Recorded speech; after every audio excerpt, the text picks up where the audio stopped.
आज मला आता समजलं का मी काही कोणाच्या तरी हत्या करण्याचा कट रचलाय. वास्तविक अशा पद्धतीचं आपण गेलं आयुष्य आमचं संपलं. असं काही कुठं आपण करत नाही आहे, परंतु आमचाच कसा कट रचला असं त्याच्यातून सिद्ध होते का बच्चू कडूला बदनाम कसं करता येईल, त्याला अटक कसं करता येईल. आम्ही जे 1.5 लाखासाठी आंदोलन करणार होतो रेग्युलर भरणाऱ्या शेतकऱ्यासाठी, त्याच्यासाठी कार्यकर्त्याचं खच्चीकरण करणे का तुमचा नेताच का आम्ही अंदर टाकू शकतो, तुमचा काय केव्हा आहे, अशा पद्धतीचा हा कट आहे. तो म्हणतात का आमच्यासाठी कट केला. मला असं वाटतं हा व्यवस्थित आमच्यासाठी हा केलेला कट आहे. आणि असे ऑडिओ व्हिडिओ तर महाराष्ट्रात कित्येक असतात, कधीच कोणावर गुन्हे दाखल होत नाही.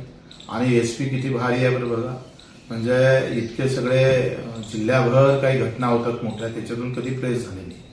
पण आमदाराचा पुतण्या कोणतरी आहे त्याच्यावर काहीतरी कट केला आणि ते डिसेंबर ते एप्रिल 4 महिने होत आहे.